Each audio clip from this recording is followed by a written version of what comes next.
Welcome to another episode of Voices for Care. We're excited to have Tracy Fraser join us today. Tracy's a lifelong resident of Wainwright, Alberta, and has recently transitioned from over 14 years as a co-owner and operator of a daycare center. She and her business partner built it from scratch, recognizing the need for quality childcare in their community. Their venture was deeply embedded in a predominantly women-led industry, which has increasingly felt the impact of government intervention, particularly under the $10 a day childcare program. This program brought significant challenges, affecting Tracy's ability to operate her private business as she navigated new regulations and financial constraints imposed by the government takeover. Despite these obstacles, Tracy and her team maintained a highly reputable and supportive culture for the children, families, and educators they work with, earning them the title of Certified Play Specialists. As Tracy discusses the dynamic of running a successful women-owned business amid shifting government policies, we'll gain insight into the resilience and innovation required to thrive in such an environment. Join us as we explore Tracy's journey through the complexities of government involvement in childcare, the strategic decisions that led to the sale of her business, and her ongoing commitment to advocating for high-quality childcare and for the rights and recognition of women entrepreneurs in the industry. I am very grateful that you're here, and I am excited to hear about your journey in childcare, your journey out of childcare, where you're at, and I'm hoping that you could just kind of give me a little background about, who you are and what you created in childcare and what you saw for your vision of childcare, I guess. Great.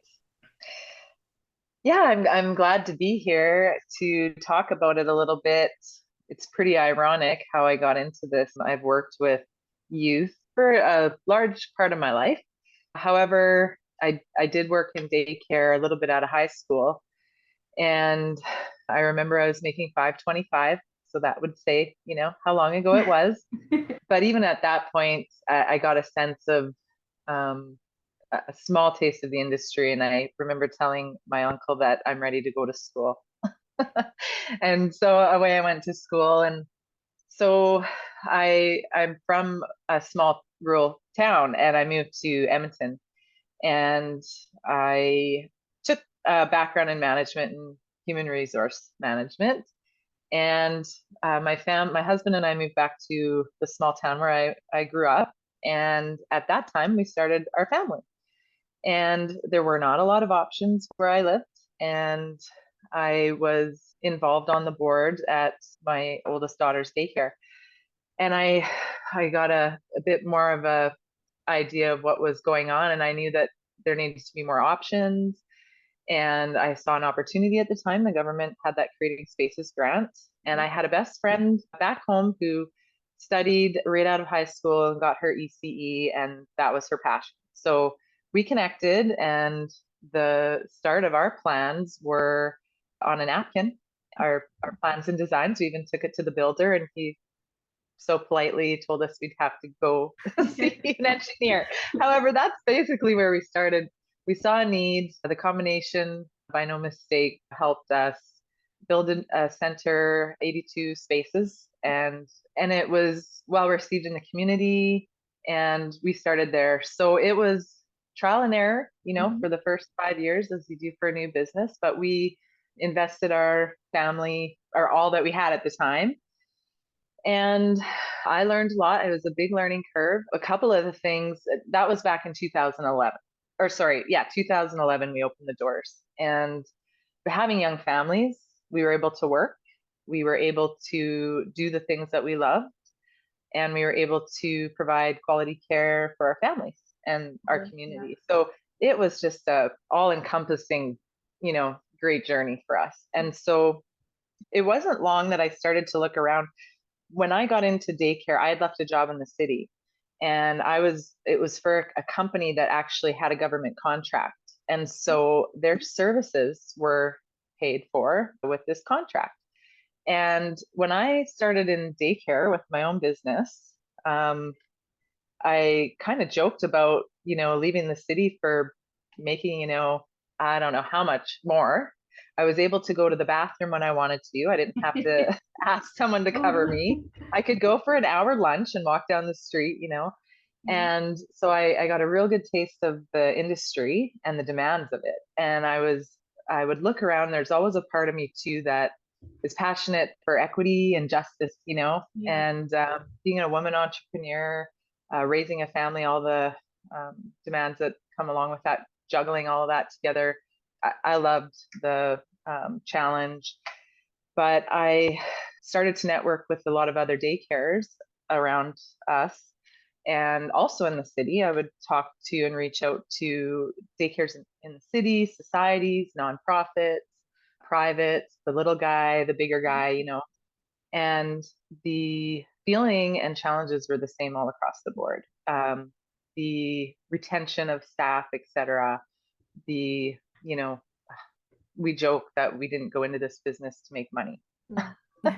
And a lot of people don't go into this business for the financial No. prosperity, that's for sure. So we were very resourceful. I find that is consistent throughout a lot of the operators I've met. We have to become resourceful. We have to be creative in how we can offer quality program on a small dime, Yeah. and not put that on our parents. But that's how it was for a long time. Daycare was expensive, and we tried to consider that, but we also wanted to be viable. We also wanted to offer quality programming. So, we went through accreditation, and we went through a little bit of dealing with the government payment systems with subsidy back then, but it wasn't a huge percentage of our income. So we could deal with those little um, challenges and I remember some of the cuts, from when the accreditation was done, and some of the cuts that we faced at that time, and that was just pre-COVID. And then away we went into COVID, and then that was stressful. I remember being acknowledged as an essential service. Yeah. I remember having some meetings with certain government representatives from certain departments, having conversations. I thought it was really neat that for the first time in this industry, we were able to connect in the way that we did over Zoom or over that. So for the first time, I saw networking of daycare operators. I thought that was so important because the history of this industry was we did it out of the goodness of our hearts because we loved working with children, and we would just, make do with the challenges because we loved it so much. And that often was the case. Yeah. But what I brought in my heart, and a lot of others too, and my business partner as well, is that the people in this industry deserved more acknowledgement professionally. The demands of the job, I always say, aren't for the faint of heart. It is a very demanding job, but skillfully done by the people that do it. Yeah. And so I wanted to advocate for that. And so having Daycare's network was really important. And so when the affordability grant came out, I'm going to head into that if Yeah, that's for okay. sure. Yeah, tell me Okay. about it. I'd love to hear your thoughts on like when you opened it in your inbox versus, like what was your feeling when you signed it? What were your hopes? What did you think was going to happen, I guess? We weren't extremely well informed in terms of what it was all about, what it meant, what the impact of that would have, what the parameters around implementing that would be. And in all honesty, at that point, we're a little tired. Christmas is coming, and we've just made it through the pandemic. We're starting to climb out of that a little bit. We're getting back up to numbers, to our original numbers, not even actually close, but we're starting to climb. We're starting to have to maybe bring a few more staff in. And so the getting that information at Christmas, and then going on holidays with that, and then having the people, the government connections were also on holidays. There's a big gap of being left with that. And so we, of course, have always thought daycare was costly for families. We would see families that couldn't, would stay home because they couldn't afford daycare. So the thought of affordability daycare, I actually said, I can't believe this is actually happening because there's always been talk and there's been a little bit of this and a little bit of that. So I was excited to see that it was actually happening. Yeah. However, as that played out, I think being the lack of transparency, and it still is that way. The It is. lack of real time communication with any real person is not an option. And so they're also developing and having this program and having to rearrange their systems and departments as we go. And so you never knew what kind of answer you would get. Yeah. We'd like to ask for a second opinion, but that might take another week. you Yeah. know, so Yeah. and by the way, we're still managing our daycare here, which, Yeah. so And you need the funding, right? yeah, Can't and wait so weeks. we needed that. Yeah. So it was, I don't even remember those days, Crystal, clearly. Yeah. Yeah. Probably blocked it out. It was a ton of stress and anxiety from how I remember it myself. But And it's just kept rolling. it has. And Yeah. trying to, I think with that, what's been frustrating, one of the things I noticed from the start is we're in agreement to support affordable childcare, but we were placed in a position with this program that we were the ones that were going, our operations, our bank accounts, our systems, our admin, were all of a sudden going to be implementing and initiating and managing and operating this program. Yeah. So in my eyes at the time is, and the way that they said it, and the way that they laid it out to be implemented, essentially I could see it as we should have been contracted the same way that I worked with a business that had, I was awarded this contract to implement this service and was paid appropriately for their equipment, for their admin, for their time, and all of that. Called unpaid government fiscal agents. Right. I had to look that up because I needed to find the perfect description for what was happening. And I believe that really, described it well. And I feel like it's still that way. It is. And so that's probably the frustrating part. I don't want to get into it too much because I don't have the stats and I haven't done all the research. I haven't had time. But knowing that our industry has had its challenges, being able to operate like the business side and then the program side, that's always been a challenge for daycares to have both, or to be able to finance operation that could afford that, those setups. And I'm seeing it a little bit more now. But, when I was in one of those meetings with one of the government representatives or employees, and we were talking about the industry, she said that her office, she has heard people in her office refer to us as the pink ghetto. And when I heard that, I mean, we all know that, that's again the lack of, I believe, respect or acknowledgement. And so with the government, I used to think, well, and this program, like, do they not know, what pressures and the additional weight that's been put on us, already feeling those pressures for decades? And then I realized, no, I think they actually do. And I think that's why it was delivered and presented in the way it was. I think they knew that we couldn't say no. We wanted that for our families. And they've, the way they've tied all the subsidies, the staff subsidy, all of the subsidies and any of the grants have now been tied to this program. They're not separate like they were in the beginning. So if you didn't enroll in this program, your staff would still remain or be able to have the wage subsidy. But now it's all grouped together. I mean, they say we have a choice, but it's essentially like, yes, you can stay on the ship or you can walk the plank, Exactly. And I also say it's like the example of, they say, see, the glove fits.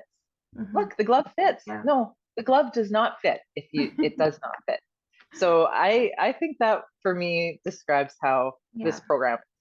How do you feel? I know you've made some big changes in your career, your life. You made some tough decisions this last year.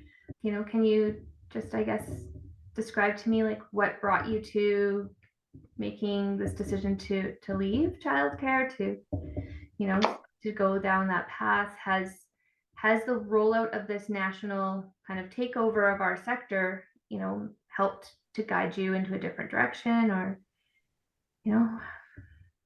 with the uncertainties that I've thought about or felt with the decision to sell and move on, the thing that helps me feel like now is the time, and that factor that it is the right time for me is definitely the way that things are today with this program. Is it the only reason? Absolutely not. You know, we've been able to adjust, and like I said, we're resourceful and creative, and it is important. I do have a little bit of guilt, not being part of this, to continue to speak up and do the best that we can to have a positive program and work environment for our staff. That's the hardest part. However, with this, I heard you talking about the feeling of shame, us having some shame over talking about the fiscal pressures, or making a profit, or feeling like you yeah, be entitled to have in return on your investment, or make a salary, or all of those things that go along with being an entrepreneur and having a business, right? absolutely. And I do not feel any shame over that. I used to, Yeah. but then I realized, for the good of the whole and the unity of our daycare, we need to be viable. Yeah. And being a woman entrepreneur, mother, having my own family, supporting the community, just because we're working with children, and that there shouldn't, the profit shouldn't come before the product or the primary focus of why we're there, and it doesn't. But we shouldn't be shamed for having, that as a goal, No. to professionally do well, to support our families, to pay back our investment, to have a viable quality program center. We could have built another one, but in these conditions, I actually looked at the contract for that, and I knew the time. I could see some discrepancies between the time that it seemed like some of the nonprofits were getting an answer back, and the privates, and how that was delayed a little bit. And I understand, the private nonprofit to some degree, but again, there's a lot of privates that have gone nonprofit and are probably in a stronger fiscal position now. And because they're nonprofit, it's okay. And so I think there's always ways around things. So the split that this has created between nonprofits and privates is sad too, It's so sad. to see. And it comes from, like, I genuinely believe it comes from such a national agenda to create this, glorified public system, only public. So if you are not a public nonprofit childcare operator, you're somehow against this national system. You're against affordable childcare. And I think that, that has been used in a way to slowly eliminate the private sector, shame the private sector, create this divide across our country. We see it in Alberta. And when you talk to operators, like through our association, we represent nonprofit and for-profit operators. And really what I've learned in the last year, especially, is the business model doesn't matter. We're all experiencing the same things. We're all feeling the same things. This, stress of this national takeover of childcare is putting on us is the same for nonprofit and for profit. And I really feel like it's just been this national agenda that has kind of created this divide, and, certain organizations and certain kind of old ideologies around quality and things just continue to make it worse and keep it kind of fueled. And I hope, if anything, that this fight we're on right now will bring us together as a sector and kind of get rid of the fact that there's any difference between someone's quality of childcare because they have a different business model. Absolutely. I love ACE and how it's been represented from the start. And I'm excited to have been there since its conception, and connecting with some of the men and women that I have through ACE, including yourself. That's for me a true representation of the leaders in this industry that are extremely important. And it's sad to see a lot of them go because of some of the things that are happening. And I think that's been a hard part. But I love how, nonprofit, day home, preschool, private, we have a main purpose, and that's what we've continued to focus on. And there should be no shame in having a voice. And I think, like I said, this industry has been known not for not having a voice. That closure, I used to say to my business partner years and years ago, I would love for daycares around Alberta, wherever, to shut down for a week and really just see the importance of it. So we fist pumped and couldn't believe we were actually seeing the day that we had, like, that we were participating in that closure, because we weren't unruly. No. We having a voice and speaking up for what's important and what we stand for is important. And I believe I was so honored and excited to be part of that, just to kind of see for once how this industry is changing a little bit, and how the we, networking groups we are. stood together too. I think that was the biggest thing, is that not everyone could close that day. Not everyone, for whatever reason, could participate in a rolling closure. And I loved that people were reaching out and showing, pictures that they had in their centers. They had posters up, they were talking to parents, they were sharing like the solidarity behind the whole day. And I think that is what it was for, was to bring as much awareness as we could. And sometimes awareness comes with having things disrupted, and being a bit uncomfortable for a day. Otherwise we'll just keep going along this path and no one will even know there's an issue, right? So I think I was very proud to be part of that too. And I have a daughter, and I felt like bringing a voice and standing up when things are hard and there's a lot of opposition against you is something I want to show to her, that we created this business for our family. She's been there with me on the ground in my center since she was, since she could walk. And I want her to know that it's just not okay what's happening, and, see that there's people willing to do the right thing and try to fix it. And yeah, I know that. I love that. I love you sharing that, because through that process, those were questions I asked myself. I have two young daughters too, two teen daughters. Yeah. And, what have been my values, and what do we talk about at daycare with the kids? Do we tell them, when something that you don't like or feel is right, do we tell them, well, you need to make do and put up with it? Like, no, if you feel strongly you can have a voice, does that mean that you're going to get your way? Maybe not. Yeah. But try it. You have to try, right? And we considered families, we considered the industry as a whole, we considered a lot of things. So yeah.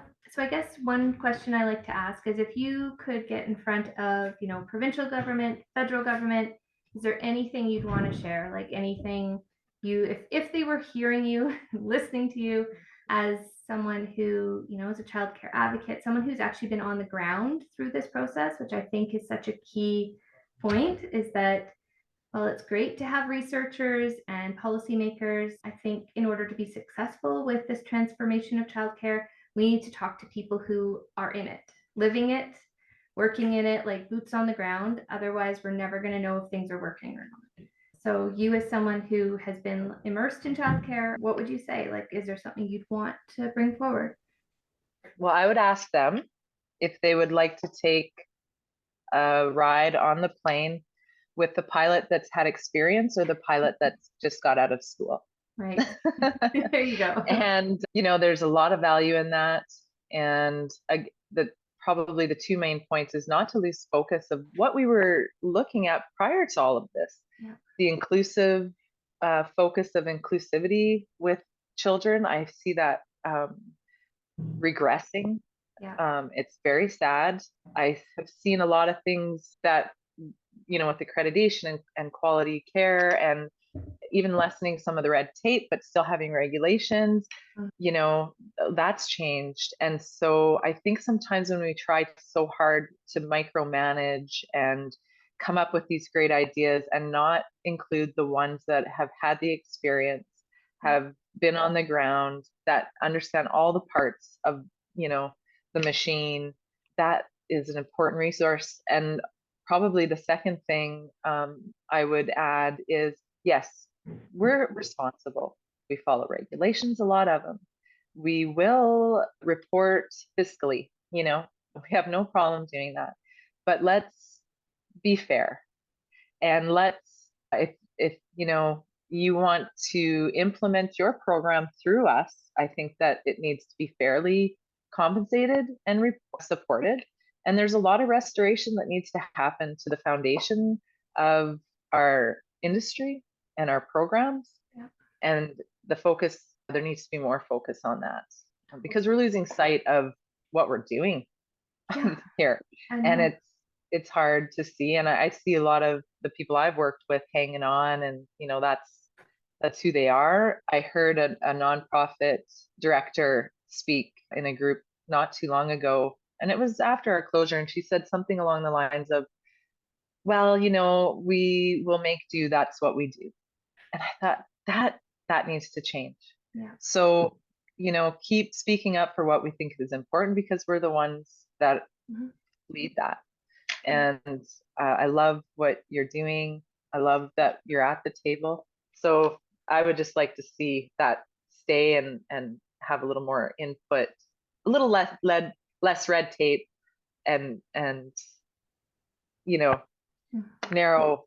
I don't know if it's necessarily narrow-minded. There's a lot of different parts, but I think we're just missing some of the important pieces. Yeah, I think that, as I guess the more I go down this journey, like of talking to other people recently, I've been talking to other operators really across the country. And one of the things that keeps coming up, like regardless of each province, is that there's lack of access. Like you just can't get a childcare space. You can't get an affordable childcare space. So I think something we need to kind of come back to is, what are the intentions of this program? Like, we're heavily invested in it as Canadians, as taxpayers, as operators. We have given up everything to be part of this. Like, where's the children in all of this? Like, where is the actual care for getting a child into an affordable childcare space? What are we actually doing? Not just talking about and saying we're going to do these programs, but where is the actual action and consideration for making sure that this money is well spent and that children are actually getting access to those funds and those supports? Because I sit in these meetings with, government officials, and I feel like that's lost a lot of times. It's like, we need to go back to why we're doing this. And yeah. Well, the program essentially has killed day homes. It's killed preschools. Yeah. The wait list. I've talked to more parents in tears since this has been released, because they've had to postpone the job that they thought they were going to be able to meet at the deadline that they had agreed to. Like, our wait list was, at least a couple of years, and to build another daycare and get that up and running, even in our neck of the woods, is going to be at least a year or more. And I think it was too much, too fast. Yeah. And I think, it was just like pendulum, here we are, but there was so much more that happened over here that maybe, wasn't considered. And I'm seeing that. It's really sad that I see grandparents looking after their children, and I see parents calling and saying, I do have my child in care, but please, please, please, if anything comes up, like, that's where we want to be. So the options, the lack of choice, that's actually a real shame, because, day homes were the first choice for some families. Totally. The preschool part-time suited them well. Again, like, trying to stay in the glove, make this fit into this, glove, I guess I'm saying, is even the way it's rolled out, that parents are putting their children in more hours than they'd like to, because they'll lose their funding. And if they're sick, they're coming to daycare. They're not missing too much because they're worried about that. And that's not what this program should create. We had to change a lot of systems and processes to make this work, and that wasn't easy. And I think it's been a challenge.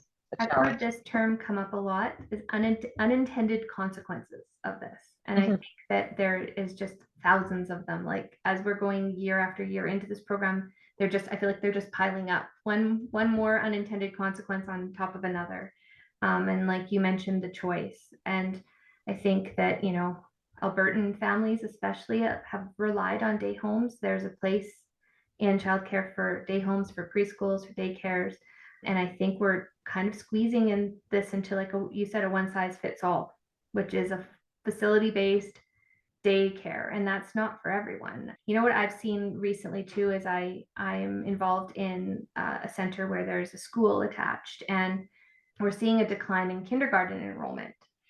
And I strongly believe that that is because people are not aging their children out of daycares, because it's cheaper to be in a full-time daycare space than it is to go to kindergarten and look for an after-school care program or an out-of-school care kinder care program, which is not included in this program. So now you have children that should be in kindergarten who are staying in daycare. And I really worry about what that transition to grade 1 is going to look like, because there's a role for kindergarten. And again, another unintended consequence, right? Like, what are we actually doing to support the developmental needs and emotional needs, social needs of children if we're just keeping them in this one size fits all daycare facility? Yeah, it's very interesting. I mean, we've always had hope, but it's been quite, the last 2 years has been quite interesting. Actually, you could probably extend that. This industry is never without its twists and turns, and but yeah, it's, I know I've done the right thing for myself at this time with leaving. I wouldn't say leaving the industry. I'd still feel passionate about people that work in this industry, and I'll always have that justice and equality piece in to hopefully go to good use. Yeah. So well, maybe we can utilize you more for the association and help now that you have some free time, right? Yeah, I'm very, very grateful that you're here and you are willing to share your story and how you got here and your perspective of this. It's not been an easy 2-3 years for any of us. And I think something, really positive has come from such a stressful and negative situation. And we've formed this group in our sector, and it's growing nationally, and we're talking to other operators, and it's some of the feedback I'm getting is that people are just so grateful to hear other people's stories and know that it's not just them that's feeling like that. And I think if we could do anything for the industry, making people feel like they're not alone in this and that we're kind of united and we're all there together working towards the same goal and in the same fight, is a big win for us as a sector. And I'm grateful for you to be here today. So yeah, and if we keep we keep our eyes and our actions moving towards the values and the principles that are important to us in our businesses and in this industry, and with the early ECEs and the early development in our children, I don't think we can go wrong. But it is going to take work. It's going to take a group together and a voice. So grateful to have met you along this journey and a lot more part of ACE as well. And it's been an honor to see these sort of things happen in the midst of this all. So thanks, Crystal. Thank you, Tracy.